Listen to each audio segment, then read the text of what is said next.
What's up, guys? K Wills here, to do my review for Bleach chapter 560. And I gotta say, overall, this chapter was funny as hell. I enjoyed it from start to finish, and all I gotta say is this: Masked and Masculine for the win, as well as James, because these two are a great pair. I really did like this chapter, and Masked and Masculine is one of my favorite Quincy's. Like really, like this chapter confirmed it. He's one of my favorite Quincy's out of all of them. Ever since he drop kicked Renji, he became a real favorite of mine. But now it's confirmed completely. I love this guy.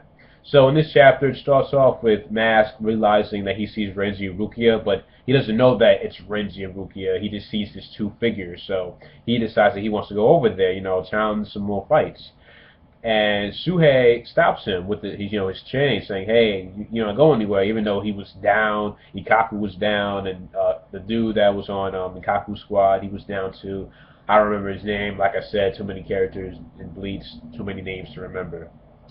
And and then the master's like, "Oh, really?" And he takes his chain, pulls him in, and gives him a clothesline and knocks Suhei out. I'm like, God damn, dude, this guy, it's so weird to see him do these wrestling moves because he's just a big, physical guy, but it's so effective and it's hilarious, especially his drop kicks. I love it when he does his drop kicks. To me, that's just like a signature move. And so when Suhei looks like he's down for the count, Kensei and Rose arrive, two captains, which was cool to see them. And, Rose was like, "Hey, listen, you got the two captains here. Why don't you stay here and fight?"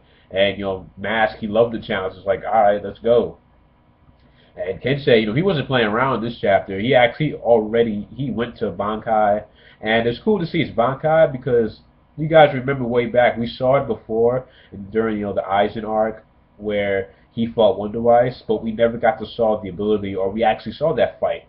And then like chapters later, we see Wonder Ice. He's perfectly fine. So it makes me to believe that Kensei lost that fight to Wonder Ice. Unless somehow maybe Kubo made a mistake and he didn't want to reveal too much about Kensei and he didn't want to do that. I don't know. It was really weird and awkward.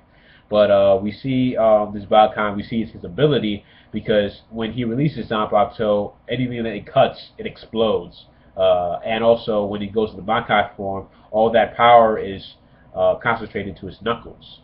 This chapter was really physical too. So and the artwork was very good too when Kensei he punches Masked and Masculine and he knocks him out and Kensei thought he was done too, but it was a cool twist to this because Suhei was like, "Listen, you don't understand, you got to take out the little guy first." And we see James like, "Come on, superstar, you can do it, you're the superstar, come on." He was crying, he was like cheering him on, and all of a sudden Mask gets up and he knocks out both Kensei and Rose.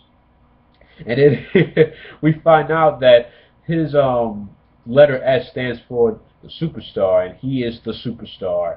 And what happens is when his allies cheer for him, they chant his name, he gets stronger, stronger, just like any other baby face in wrestling. Like Hulk Hogan, how he always hulked up when the crowd, when the crowd was chanting his name, and he would get stronger and have this, power out of nowhere. And that's the same thing with Mask, and I just thought that's hilarious too to add this whole thing with wrestling. But I kind of thought it was kind of weird because if Juha gave him this power, that means that Juha once had this ability, because we all know that Juha is the original Quincy, and for Juha to actually have like this ability is kind of weird. But maybe if he gives the ability to somebody, they can manipulate it to their own preference, Like maybe it's different for Mask because of him, the kind of person that he is. But yeah, he knocks them both out, and in the last panel we just see, Lucha Libre over here. He just stands up, victorious. James is like, "Yeah, we're victorious. We're the ultimate team." Yeah. And James, his design is just also funny too, and everything. He was like, "Cheer him on, come on, Mr. Superstar." That was hilarious. I really liked this chapter a lot, and I guess more than others because I'm a huge wrestling fan, and I know a lot of people might say, "Oh, Masked and Masculine is corny because it's wrestling and we know wrestling's fake." But I just hate it when people, the way how most people say that, and how people like try to disrespect wrestling fans because they like wrestling, when we all know that wrestling is fake. And mostly, I believe it's mostly scripted than fake. But yeah, we get it. We understand it. We accept it. Why? Because we don't care. Because it's a form of entertainment. And as a form of entertainment, if it entertains you, you're gonna keep watching it. Just like with any movie or TV show. I mean, come on, you guys make it seem like The Walking Dead, Game of Thrones, Breaking Bad, all these other shows are real compared to wrestling. You know, the way that you're saying it, how wrestling's fake. You know, and that's why you don't like it. It's ridiculous. It's a form of entertainment. Just like manga too. Just like how most people read Bleach, Naruto, and One Piece because they enjoy manga, and or watch the anime because they enjoy anime. It serves as entertainment for them, and that's the whole thing about it. So try not to take this so seriously. You know what I mean? Like when I'm reading the chapter, it was funny as hell, laughing my ass off. But I don't think that the Kensei and Rose are done because of course we know that they can do holification and thus become stronger. But damn, dude, but Mask, he's doing work. He's taking guys out left and right.